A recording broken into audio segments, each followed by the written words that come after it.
purificarem. Vou repetir.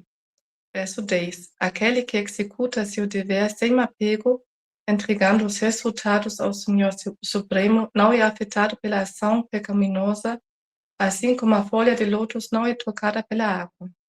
Verso 11. Os yogis, abandonando o apego, agem como o corpo, a mente, a inteligência e mesmo como os sentidos, com o único propósito de se purificarem. Hare Krishna.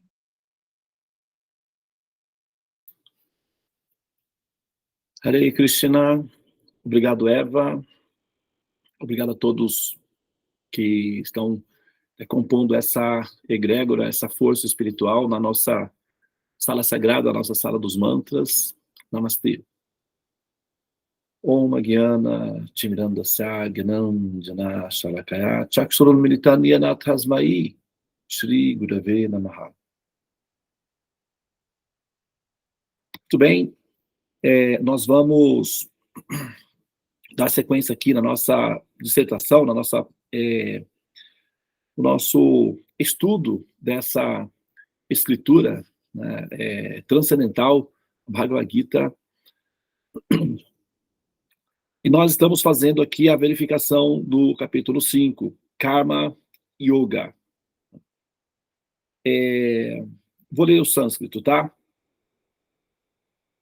Brahmayadai karmani samgam chakra karotiya lipyate nasaspapena padma patram ivam bhasa kayena manasa bhujya kvalairi jairapi yogina karma kurvanti samgam chakratma shuddhair. Om Namo Bhagavate Vasudevaya. Om Namo Bhagavate Vasudevaya. Om Namo Bhagavate Vasudevaya. Om Namo Bhagavate Vasudevaya. Muito bem. Olha, esses dois versos, eles, assim, a sequência das instruções que se oferece, né, que, assim, facilitam a nossa compreensão de como é a nossa relação com os objetos dos sentidos. Toda vez que se fala do desapego, nós temos que, eu não sei, já mencionei algumas vezes aqui, agora deixa eu só confirmar aqui o horário para eu não me perder. São 6h54, então vamos colocar que até às 7h05 nós concluímos, tá, nossas gotas védicas. Então, sempre que vocês forem, não apenas comigo, tá, mas em qualquer contato que vocês tiverem com essa literatura védica, você tem que levar em consideração que ela tem sempre 3 níveis de abordagem, ou 3 níveis de entendimento, ou 3 níveis de público, tá? Todas as orientações são direcionadas para 3 níveis de público, tá? O Senhor Supremo, ele tem infinitas almas. Cada vez que ele fala pensando nas 3 classes de almas. Elas são categorizadas em 3 níveis. São chamadas Kanishtas, Madhyamas e Uttamas, tá? Então, as Kanishtas entendem tudo de uma maneira básica, analógica, normalmente analógico, tá? Madhyama são aqueles que desconfiam que as coisas não são tão analógicas assim, que pode ser que tenha uma outra... desconfiam que o buraco é mais embaixo, eles ficam assim, curiosos para saber se há uma alternativa na forma de entender aquilo. E os Uttamas são aqueles que já entenderam que existem 3 alternativas, tá? Então, quando se fala, por exemplo, de desapego, qual é a primeira noção que nós temos de desapego? Soltar, entregar, ficar sem nada, tá? Então, essa é a primeira noção, é a noção mais comum, é a noção mais praticada né, ou exercitada a ideia de desapego, que é não ter contato com o objeto dos sentidos. Então, você entrega tudo, ou dá para alguém, etc. Esse é o primeiro nível de desapego, tá? O apego analógico, o apego do objeto. O segundo nível de desapego é quando a pessoa quando nós fazemos, recolhemos os objetos, tá? Ou reunimos recursos financeiros, seja objetos, seja financeiros, seja com alimentos, etc., para o bem-estar dos seres humanos, que é a nossa comunidade imediata. Então,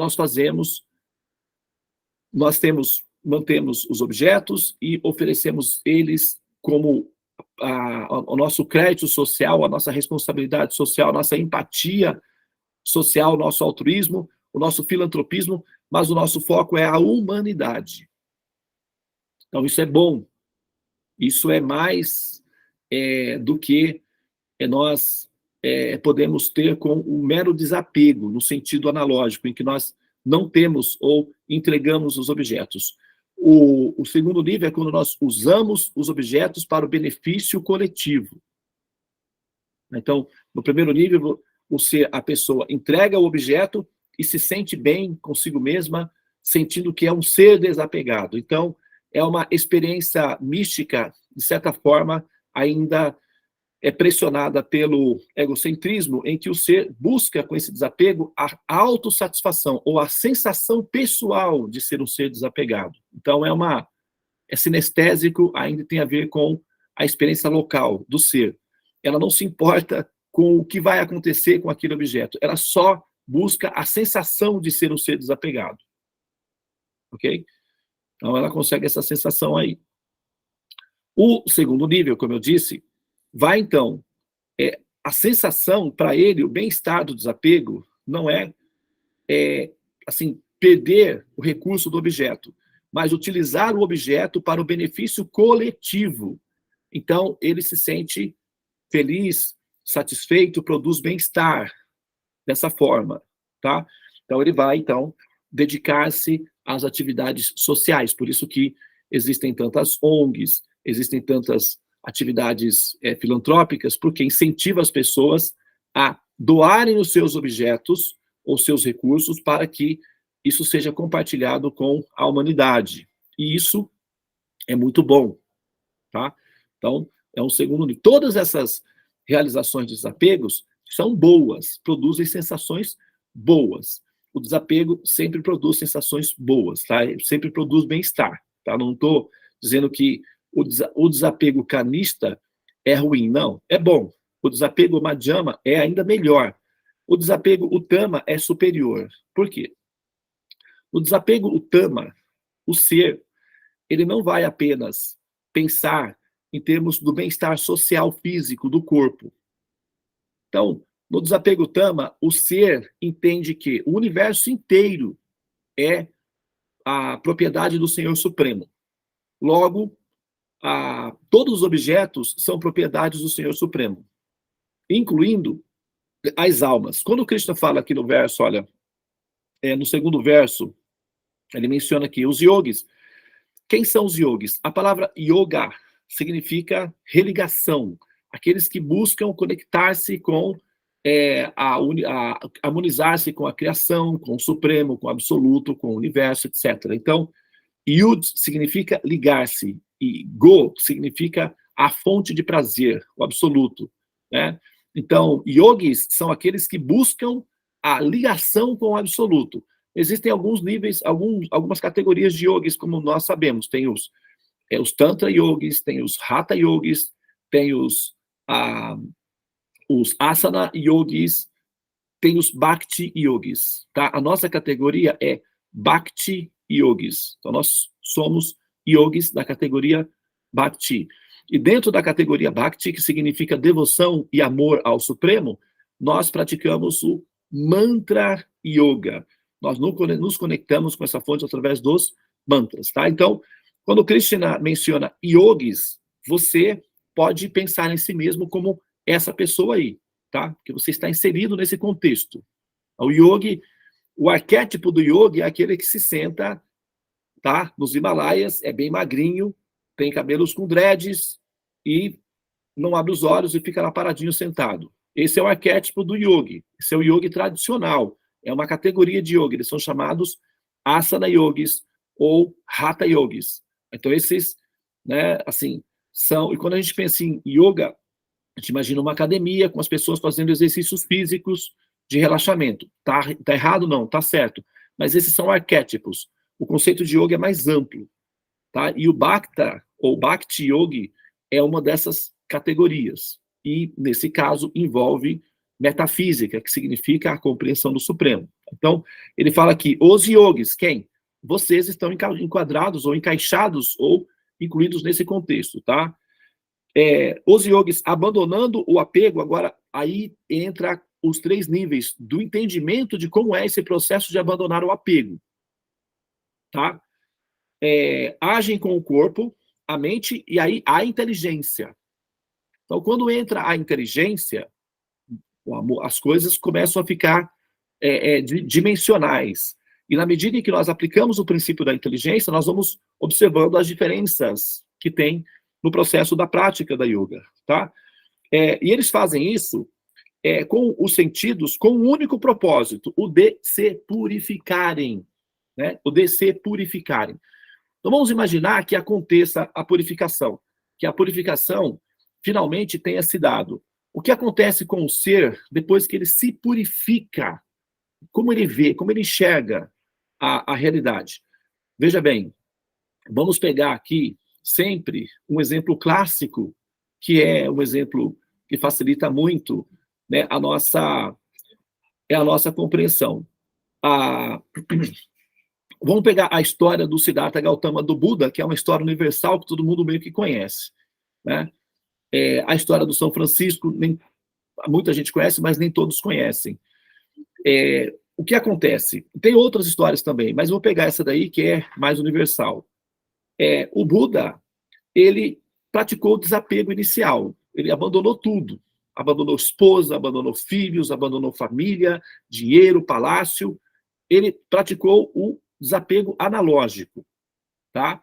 Então, ele saiu, foi embora sozinho, ok? Mas, o que acontece?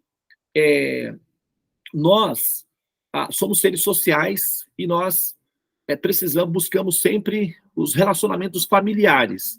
Então, embora ele tenha abandonado a sua família de origem, depois, assim que ele saiu do palácio e foi em busca da sua compreensão, ele então foi em busca de novas famílias. Ele foi se reunir com os yogis, que passaram a ser a família dele, né? Ele aprendia, e nesse caso, ele foi, então, praticar o apego Madhyama, que é com a inteligência, a compreensão do sentido do desapego. O porquê desapegar-se, que é quando a pessoa coloca o exercício da inteligência.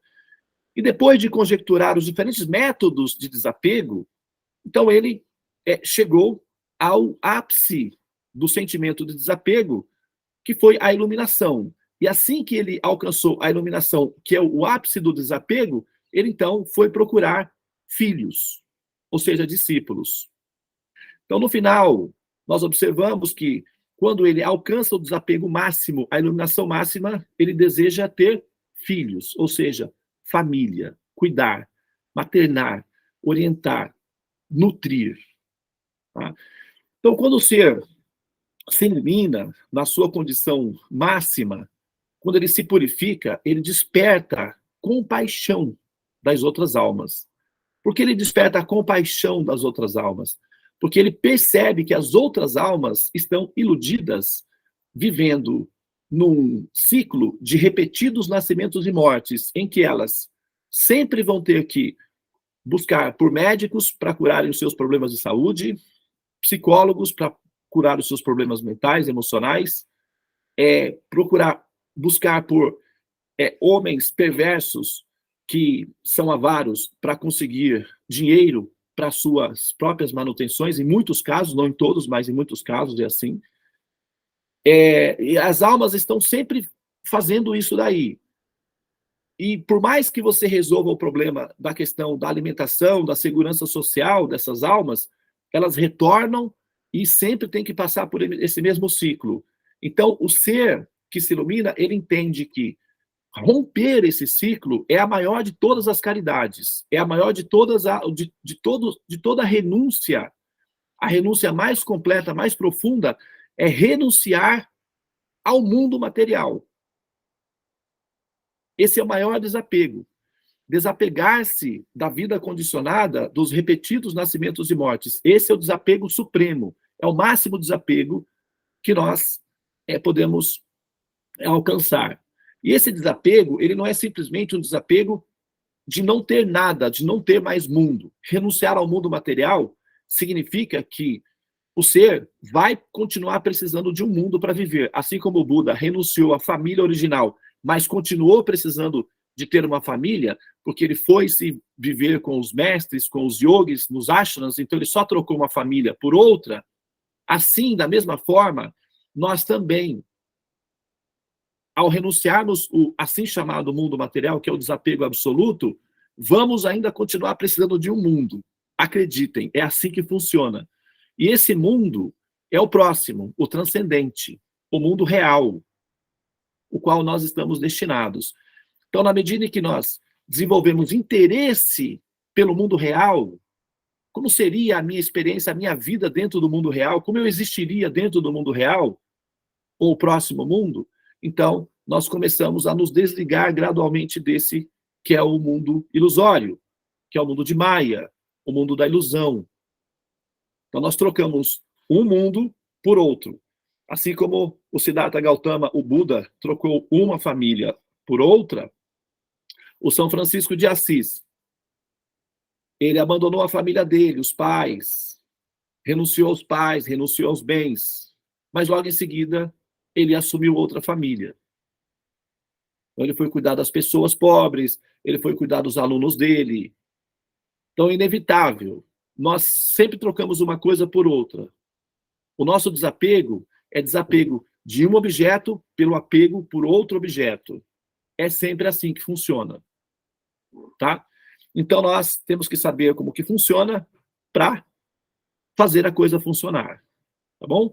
Então, procurem interessarem-se pelo mundo transcendente, né? Para saber como é que seria, caso você quisesse desapegar-se do mundo material, que vai obrigar para que você renasça como ser humano novamente, caso você se interesse por esse assunto, por qual mundo você se apegaria? Qual seria a sua próxima realidade? Isso é algo que a gente tem que pensar. Faz parte do nosso curso de existência, do nosso curso de aprendizagem. Tá bom? Não é obrigado a tomar essa decisão, porque a gente já tem um mundo para viver. Nós não estamos desamparados, nós não somos abandonados sem nenhum mundo. Em última instância, nós renascemos como seres humanos. A gente tem um mundo, a gente tem uma família. Não é que nós não... Tá? Já temos uma família. E não é tão ruim assim ser um ser humano. Nós temos filhos, nós temos amores, nós temos experiências. É até gostoso em algum ponto. O problema é que ele se dissolve. E separar-se das pessoas que nós amamos é muito doloroso. Essa é a parte difícil, complicada. E sempre que nós criamos relacionamentos dentro do mundo ilusório, a gente tem que se separar. E aí é que está o problema, entendeu? Nós não queremos nos separar, porque nós somos apegados à alma, nós somos apegados àqueles que nós amamos. Desapegar-se daqueles que nós amamos é imprático, não existe, a não ser que nós não tenhamos amor, aí é fácil. Mas se nós amamos, já não existe mais essa possibilidade. Tá? Então nós precisamos viver num ambiente em que a gente não precise se separar daqueles que nós amamos. Só isso. E esse não é o ambiente adequado para isso. Pois é. Mas a gente tem que lidar com isso aí. Tá? Muito bem. Seguimos então. Namastê, Hare Krishna, Krishna Krishna, Hare Hare, Hare Rama, Rama Rama, Hare Hare.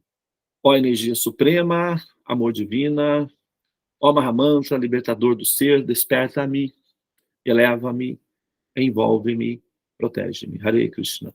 Só mais um detalhezinho para deixar o raciocínio, né, assim, completinho. depois de tudo, depois de ouvir isso, a pessoa pode pensar assim, talvez você pense assim, mas então, Devananda, agora, tudo bem, eu vou transcender, quero transcender, tá? Mas e aí, eu já tô amarrado aí com o pessoal aí que eu me envolvi, que tô amando aí as pessoas, tenho filho, como é que eu faço? Eu vou ter que desamar desses daí para poder... Então, lá tudo bem, eu encontro relações estáveis na próxima fase, mas e esses daí que eu já tô amarrado, entrelaçado, como é que fica essa história aí? Como é que eu não vou conseguir me desligar, desancorar desses que eu amo? Então, a proposta, o Senhor Supremo é inteligente, ele já sabe que o momento em que nós tomamos a decisão de ascender, nós já estamos enrolados, entrelaçados, porque nossas almas, sempre nós temos ligações de amor por almas. Então, o acordo, está previsto no acordo da ascensão, que o ser que ascende também pode levar junto com ele aqueles que ele ama. Só precisa assumir para si a responsabilidade de fazer a libertação desses seres. Ou seja, libertá-los. Esse é o princípio de Jesus.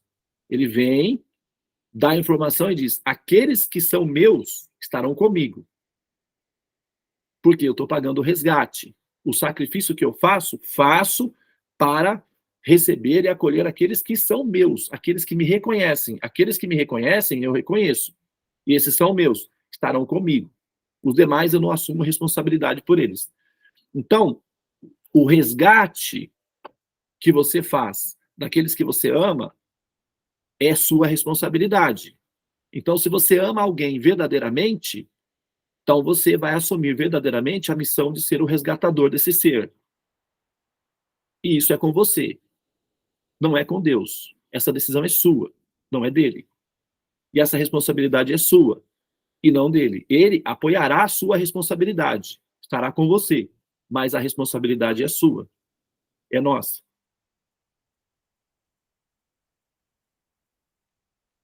Ok? Muito bem. Então, agora sim, seguimos. Namastê.